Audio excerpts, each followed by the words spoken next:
Hey guys, welcome back to another episode of Rereading Lore Olympus. I'm your host, Dazzling Kate, and we're going to be diving right back into Lore Olympus for you guys. So let's get back into it. Last episode meant they found out that Hades basically had, another woman over at his house, just doing that while they're dating, and that's, a asshole move. And she's like, I see why you ghosted me all weekend. And he's just standing there, taking it like, oh my gosh, this bitch. Oh gosh. And then you have her just standing there being like, is this woman serious?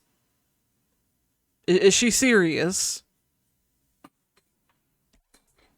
Not my circus, not my monkeys. Wait, yes, we are.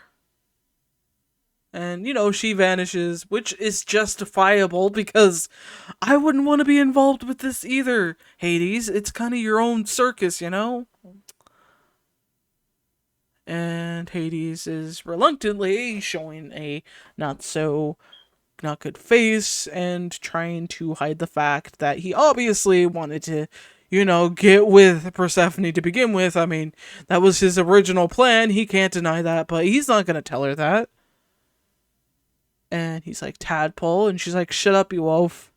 Did you enjoy impressing her? And I do like how she's just doing that. But it's also the panels, the position that Mente is in this panel specifically is kind of, it feels awkward. Like, who just slouches back while standing, being all like, oh, did you enjoy impressing her? And then immediately returns to being like, I'm sure she just loved the high thread count of your sheets. And they jump onto each other, and it's just like, you said I couldn't have that coat because you felt weird about giving away Hera's birthday present. Yeah, I see you're delighted to be giving it away to some random flower nymph with huge tits. A flower nymph, Hades? You've got to be kidding me. I thought you enjoyed intelligent conversation. She looks about as smart as a baked potato. Are you jealous? Like, let's be real. The conversation they have is immediately something that you just notice that, oh, great, the shades of red changed again, as well as the shades of blue. Okay, I guess. Fine. Because it feels like it was edited again to kind of like throw it all off. It's just like some of these scenes feel rushed and not as quality as the previous ones. This is the consistently consistency problem I've been thinking about for a while, is that, she's immediately a nice bright red here. It's still kind of there, but it's a smoothness of her hair that just kind of makes it feel off. And then there's details in her hair when she talks to him and he finally asks, "Are you jealous?" And she's like, "I'm not. I thought you didn't get jealous." And it's just like, listen, it's not like what it looks like. You know how the media is desperate for stories, and Mente's just listening, and it's nothing happened. Tadpole, stop calling me that. I'm not in the mood. She's actually a goddess from the mortal realm, the daughter of an old friend. And she's like, oh, Mente, what happened? Why didn't you come to the party? And it's just like, I thought we were doing so well. And honestly, it feels as if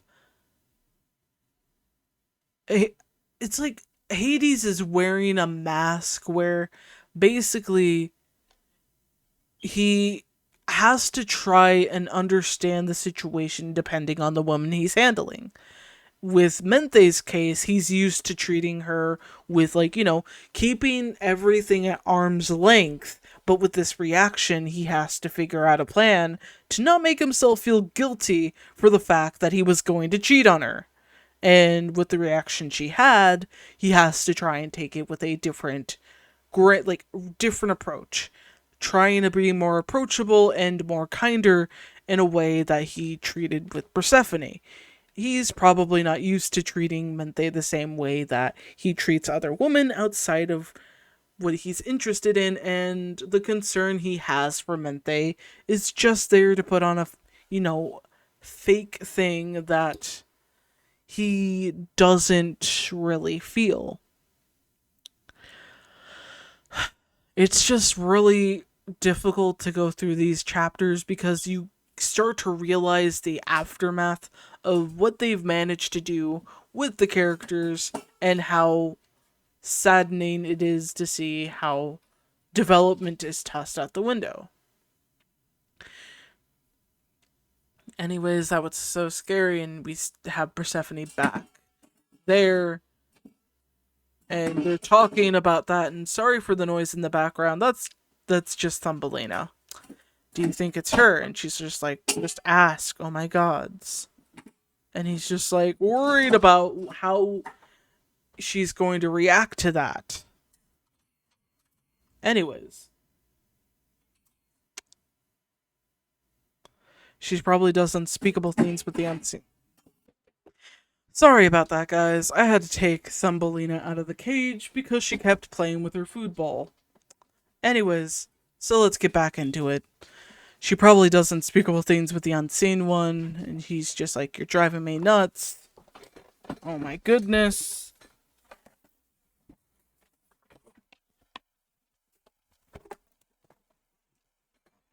Oh my goodness.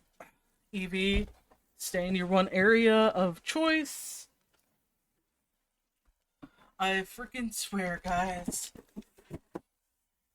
Dealing with everything all at once right now is just ridiculous for me. I had to get Evie back onto the desk where she's just sitting there, and I'm just like, okay. And Thumbelina is now trying to get onto the desk to at least get to Evie. So it's been funny, I guess. Okay, anyways, so we basically have them ask the question, which is if she's the nymph that was walking out with Hades, and she takes a look and realizes, oh, this is just a photo of me and my friend and me. But a lot of those statements are not true, which she happily, answers, and she's just like, they must have terrible sources, how embarrassing for them.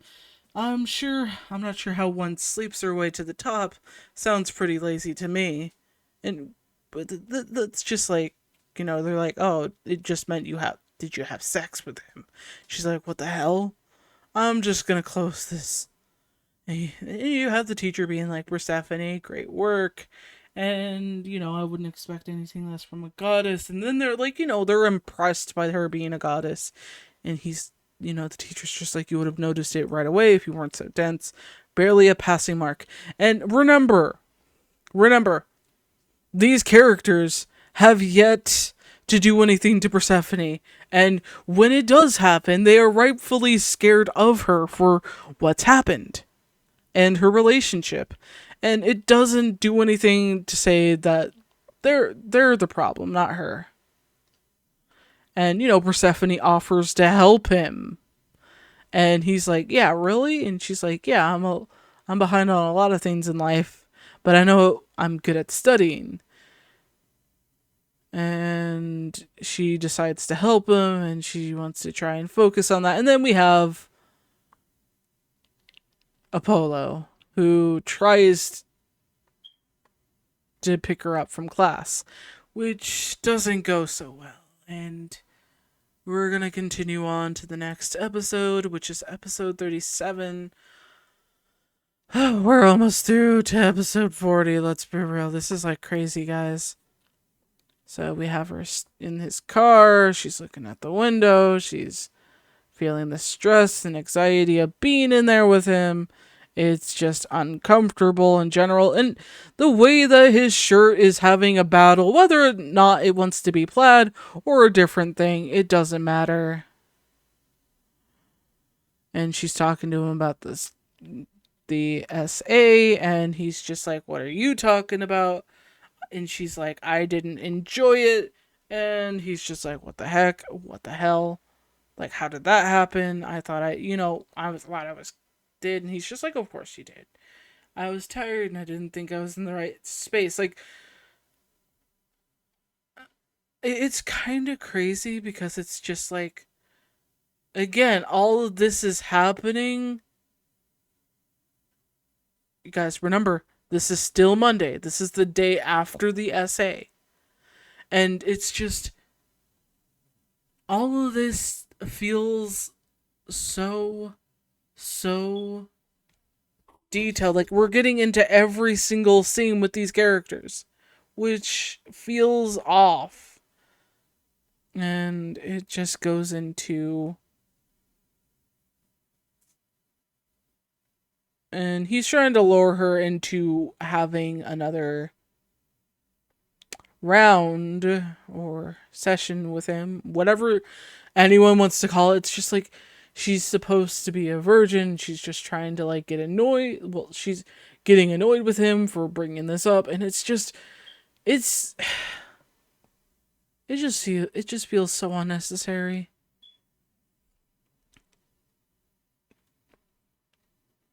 And she's growing frustrated. And she's bringing up, you found out when my classes were over. You turned up uninvited. You did this because you knew Artemis would be out and you were hoping to what? Fool around, I guess. And he's just like, when you say it like that, it sounds bad, Percy. She's like, my name isn't Percy. Please pull over. I want to get out. He's like, calm down. You make it sound like I'm the bad guy. And she's like, I said pull over. He's like, you're being ridiculous. Let's talk about it. And she's just like, stop the car. And of course, we have Cerberus. Stay in the car until I work how to handle this. And she leaves with Cerberus because why the heck not? And she's trying to like talk with him. Well, the dog, I mean, it's just like get in the car and it's just like clear. Like I'm kind of confused about this one factor of how the heck did Cerberus just decide to leave, the underworld? I'm a little confused about that. Like, he's supposed to be guarding the gates, but okay, fine. And he's like, what should I do about that? And she's like, can you grab my backpack? It has my homework in it. Come on, I need my backpack. And he's just like, I want to make sure he goes home. You should get in the car. Get in the car, Apollo. It just sounds really... Like, when you see the panels here, it feels really awkward. It feels really off. Like a horror movie. Except it's not any good. You see, Cerberus doesn't even look dog-shaped. It's just like, he looks like a statue at best. And it's unfortunate because there's more details that could have been added in to kind of make him look threatening. Like, even if that means Rachel would have had to find somebody to draw the dog, it's a little better to make the dog look like a normal dog. Instead of being like, oh no.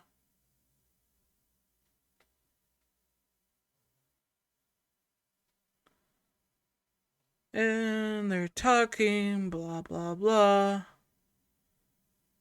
And I feel like Rachel probably just only put Cerberus there with no explanation just to get, out of that situation, but also have the cuteness between her and Cerberus. And it's just like, I guess.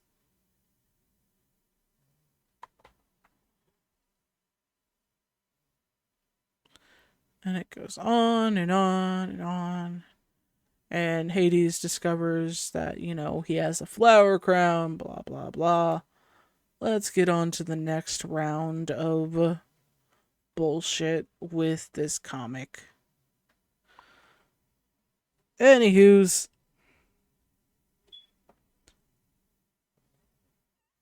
we have the situation of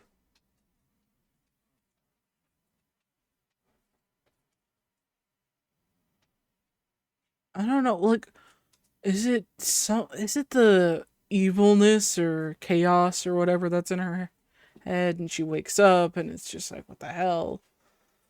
A shower, some other stuff, figuring out what to wear, blah blah blah. It's not going well.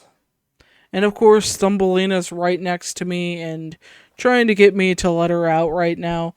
But we can't do that yet, Thumbelina, not until I finish this episode real quick.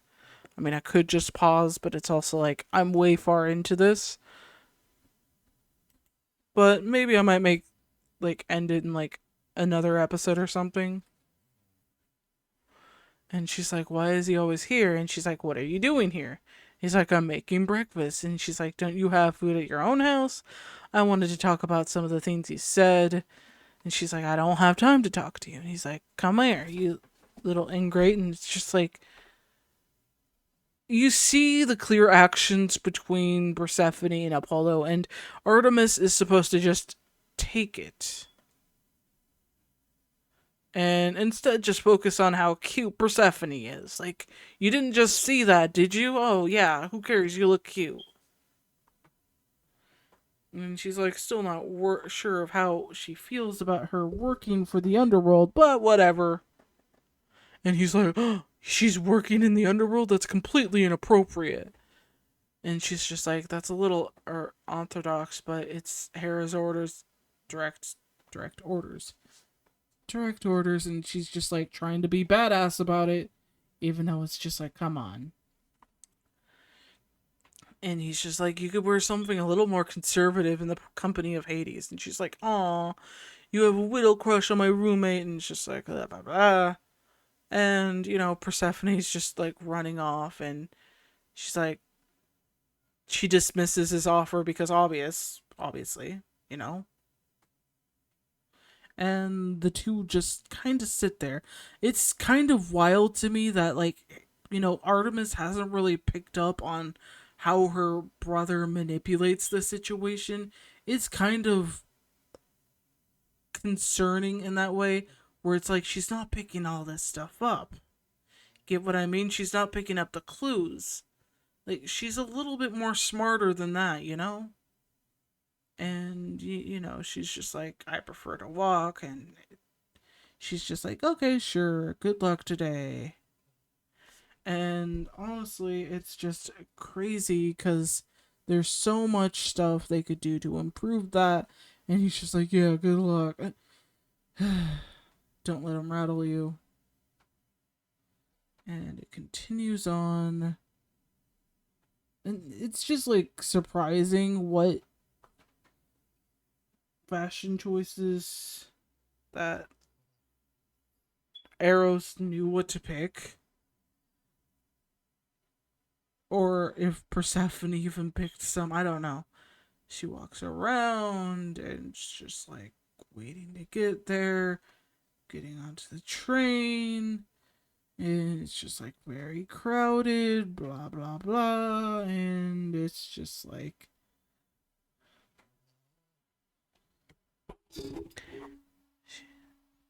it's just crazy. So let's get on to the next episode, because honestly, the introduction of Thanatos feels a little rushed to some degree, but maybe it would have been better if he was introduced sooner in some cases of scenario. And of course, Thanatos is talking with Menthe, and she's like, none of your business. And he's like, is he free? And then they're talking, and he's just like, telling the fuck. Like, this is like crazy because I feel like with the way that they interact, especially for Thanatos arriving here and her being like, asking if Hades wants to see Thanatos, and he's like, tell Thanatos to fuck off. Like, yeah, that's just like, go tell my adopted son. Like, go tell him to fuck off. Like, I know they have problems in the comic, but come on, once Rachel introduces that aspect, it's like, why can't we just analyze what happened before with how he behaved towards Thanatos and how it wasn't fair to his character and such. And she's just like, oh yeah, he's in a really good mood today.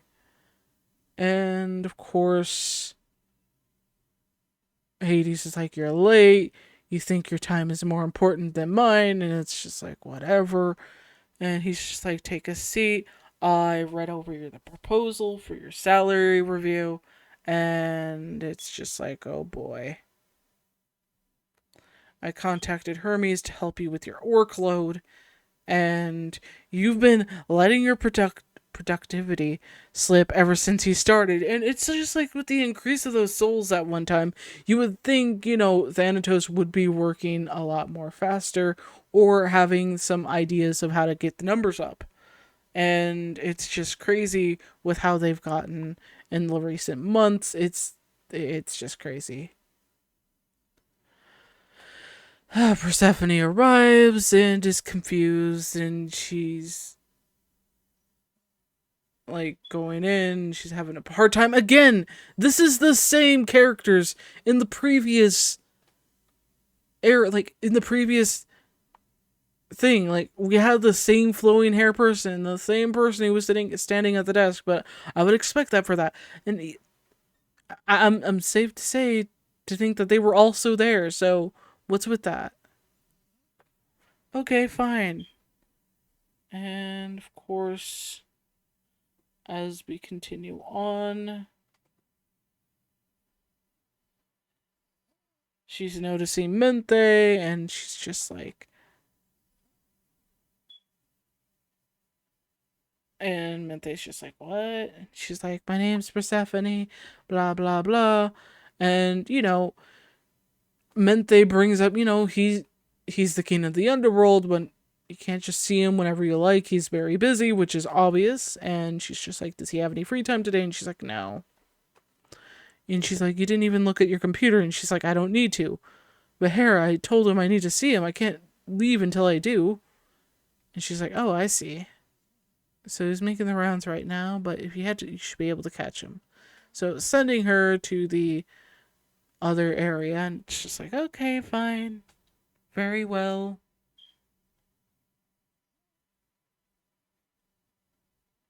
As we continue on, she notices the scene being very creepy and all this other stuff. Blah, blah, blah. Let's get to chapter 40, because so far, oh, right, we have lighting for these souls coming to life and all this other bullshit. The fog, the creepiness, the movements, I guess. It's just crazy.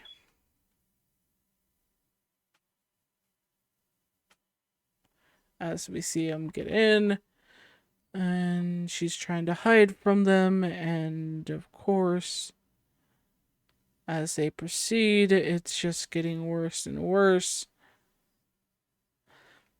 He's got a whole PowerPoint of showing, like, Hermes and Thanatos not really doing much. And we got Mente arriving in here to do, I don't know. And she's like, he's like, can you read the last part back? And it's just like, this is so stupid. And the alarm goes off, and it's just like, how is that even possible? And he's just like, I'll put on the live, and we'll see if it's a alarm. And, Mente knows she's going to get in trouble for what she did. And we see what's going on. And Hades is just like so shocked about the girl he met 2 days ago being in trouble. Remember, this is 2 years ago. I mean, not 2 years ago, 2 days ago. But he's coming in all badass and shit and trying to save her and junk. Blah, blah, blah, blah. He's trying to look for her, but he can't find her yet. He's just like wondering where the hell she is and trying to find her and trying to make sure she's okay. And he notices them just like rattling with the tree branches of this situation. He's like, okay, that makes sense, I guess. And they proceed and continue on. And of course, it's just getting more insane by the moment. We see the coloring and the shading and lighting, and it's just insane with how much effort is gone into this specific scene. But with other scenes, it's just like, I don't know. I think there should have been a little bit more done in this case for that. It's just crazy to me. finds her shoe, and he's just like, oh no. He's trying to find her, and she's trying to hide away. And of course, the spirits are trying to get to her, blah, blah, blah. And she's just like, oh, I'm so sorry, blah, blah, blah, blah. And Hades is just like, oh no, Corey. She's like, Hades, oh no, oh no, oh no. And I'm just like, what the hell is that sound? Oh no, oh no. It's just crazy. At this rate, I think I've been rambling in the same pattern that I'm usually rambling when I find something disappointing to know about said specific characters. And it's just like, you see these enchanting moments that everyone likes to bring up and say is like the best thing of this comic, but it's just also like, what the hell? And, she's like, I messed up big time. And he's like, oh, Corey, you didn't. And he's just trying to make her feel better because it's just like, it isn't your fault, it's mine. And he says some other bullshit, blah, blah, blah.